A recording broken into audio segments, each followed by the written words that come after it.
Hari Om. A small analysis on Bandha Karma and Mukta Karma. So here we all know that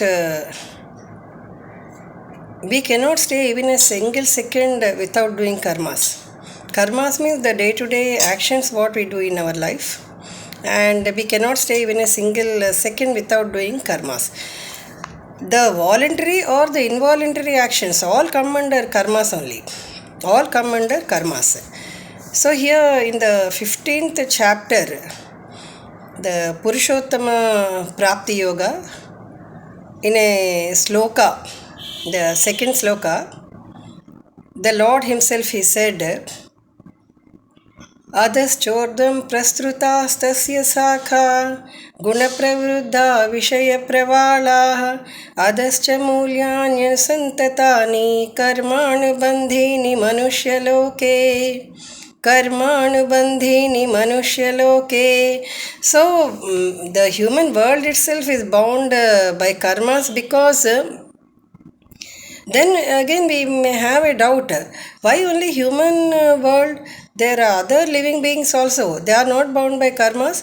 They are not bound by karmas because they are born with respect to the previous birth's karmas. And we all know that human birth itself is something pious, durlabham, manusha janma durlabham. So human birth is not so easy. After all the births, we get this human birth. And only in this birth we are able to know that this is God, and what is God, where is God. So how can we transform ourselves? So how can we become perfect? So all these thoughts only human beings have, because man is the highest ideal that exists in the entire creation of God. So that is the reason. So karmanubandhini manushya loke means only human beings are termed as the highest ideal that exists in the entire creation of God. And so only we have that knowledge, both of humans as well as God. So now by this we can understand that we cannot stay even a single second without doing karmas, without performing our karmas. And also we are aware that we are bound by the karmas. We are bound by the karmas. So then how can we get rid of the karmas? So here again we'll have a doubt. Mukta Karma. So Bandha Karma means we are bound by the karmas, and Mukta Karma means we'll be relieved from the karmas. So now again we get a doubt. Relieved means, so we need not do any karmas. So if we are relieved of a duty, then we need not do the duty again. Suppose if you say a teacher or a doctor or a lawyer, he is relieved of his duties. That means he need not perform the same duties again and again. He need not go to the office. He need not do these works. He is free to do as he like now. But this is not that. This is not that. So for this, first of all, we must understand what is Bandha Karma to know what is Mukta Karma. Like let us give an example. Like suppose we go to a temple. We pray to God. We offer prayers. We offer something. We put something in the hundi. But at the same time, we wish something. We wish something that something good must happen.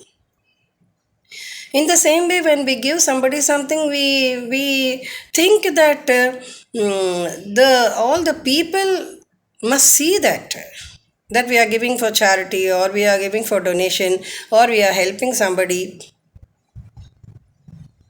That means directly or indirectly, we are expecting some fruits.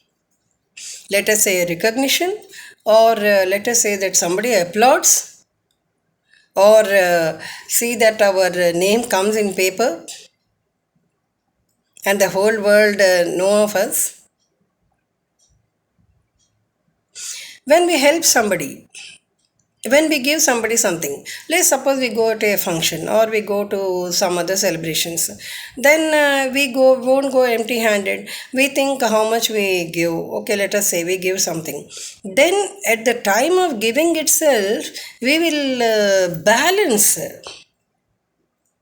whom we are giving, what type of people we are giving, and is there any possibility for them to return us in the same coin? If not in the same coin, at least will they give something for us? So we do something, we perform some action, and then we think of the result. So, whenever we think of the result or expectations or anticipations, all these come under Bandha Karmas only. So, we are bound. So, we are bound by not only our whims and fancies, but also we are bound by what the others think of us. When we think like that, then always our egoism stands in between us and the other person whom we are giving, whom we are doing. So, when this egoism stands, we would always feel that, okay, if we are giving him, but he didn't say us thanks, that way we are expecting thanks. We gave him so much. We helped him a number of times, but he is not at all grateful to us.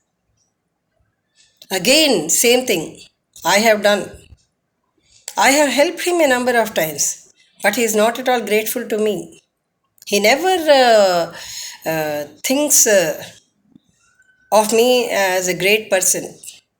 He just treats me as an ordinary person only. So, all these are nothing but expectations. All these are nothing but bondage, bounds of the karmas. So, if we go on thinking like that, there is no limit for these expectations while doing the karmas. Then another question arises. In fact, the great people, the sages, the rishis, the munis, the selfless persons, they all do the karmas for the good of humanity, for the good of the world. They never think or they never expect something in return. Like suppose let us say Jagat Guru Adi Sankaracharya. He bestowed on us the greatest boons, the greatest boons. And we are to be so grateful for him. So grateful. So much of knowledge he has given, so much of wisdom he has given. Let us take Lord Sri Krishna, Adi Guru. He gave us a lot of knowledge through his Bhagavad Gita. We must be so grateful for him. He never expected that the world would listen to him, follow his advice, and be grateful to him. In the same way, Shankaracharya also, the exponent of the Advaita philosophy, we are to be so grateful for him. If this Advaita philosophy was not there, we would not have known what are we. But because this Advaita philosophy only we are able to know this Atma, and it is not different from the Paramatma. Both are same. Bhagavad Gita also same thing. Nainam Chindanji Sastrani, Nainam dahati pavakaha. So, like that, they gave a lot. That means the wisdom that is incomparable to anything. We must be so grateful. They did not expect. So, they are not bound by the karmas. Now, coming to another point, second one, Mukta Karma. What is this Mukta Karma? We are doing actions. If simply we think that we are instruments in the hands of the Lord and we are doing what is decreed by Him, then we are not bound by the karmas. Because whatever we do, we take His name and do. We never think of a result. Simply we have to do, we'll do it. A person is struggling in front of us. Like suppose you say, here a small story let us recall. An ant was struggling in the water and was about to be drowned when an eagle flying high in the sky saw the ant struggling in the water and dropped a leaf from the tree and it flew again. The ant got onto the leaf and it came onto the shore. It was saved from being drowned into the water. The ant was grateful for the eagle, but the eagle did not even think about the action it did. Simply it wanted to help, so it helped. So it didn't think maybe a day will come when the ant is going to help me. It didn't think like that. So this is what we also need to do. An eagle, which is not at all aware of all this philosophy, which is not aware of these sastras, which is not aware of this Bandha Karma or Mukta Karma, which is not aware of the Karma Siddhanta, yet it just dropped the leaf into the water where the ant was struggling and flew high into the sky, did not even turn back. Simply it performed its duty without expecting or anticipating anything from the ant. So, in the same way, we also, when we help somebody, when we do any action, when we perform any action, when we do any service, when we give something for charity, when we donate something, when we help a struggling person, we must do it only in the name of the Lord. If at all we think that that day we helped the person and this day he didn't even come to my help, it becomes a Bandha Karma. It will not become a Mukta Karma. We just do the deed. We don't think of that. One who does what is does, it is everything he only. We are only instruments. That's why we say whatever work we do, it is Krishnarpanam. Just offering to God. When we offer every action to the Lord, Lord of Lords, then it is His responsibility. It is not our responsibility. We need not even think of that what is going to happen. We hear so many people, sometimes they'll be saying, some people they'll be saying, so many times I offered for charity, I put so much of amount in his hundi, but he never helped me. I'm suffering like this. So the moment you think that you did something, that means నేను చేశాను. When you're bound by that nenu, I sense, it itself is a bandha karma. When you're not bound by this I sense, you only feel that who am I to do? Who am I to help? Who am I to give for charity? It's God, He ordered me to do it. It is He that did it through me. So I'm only an instrument. When we think like that, then automatically we have no bondage at all. Just we perform the action for doing the action's sake. So in the last chapter for this, for the first chapter, he said Karmanubandhini Manushya Loka in the 15th chapter. And in the Karma Yoga, he said that no man can stay even a single second without doing any action. And in the 15th chapter, he said that men are bound by the actions only, by the actions and the fruits of the actions. Last chapter, what he said? Sarva dharman parityaja mamekam sharanam raja ahantva sarva papebhyo moksha ishyami masucha. So whatever you do, everything, the dharma, the karma, the fruits, the actions, the results, everything you surrender at my feet, and I will give you salvation. Mamekam sharanam raja, just come unto my refuge. Just hold my hand, hold my leg. I will catch you. I will give you that salvation. So what is going to happen in this Mukti Karma? Bandha Karma is nothing but, again, like suppose, here again let us take an example.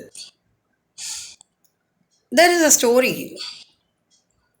One person, he was to, fell in a debt and he was to repay a person, and he went on postponing without repaying. Suddenly he died. And the other person also, when he gave money, he didn't say it's Krishnarpanam. He said that I'm giving you this money, and you told that you would give me, you'll pay me within 1 month or 2 months. So I just wait for that day. So the payment day did not come. But the retirement day came. And this person, he left the world and he went away. Passed away.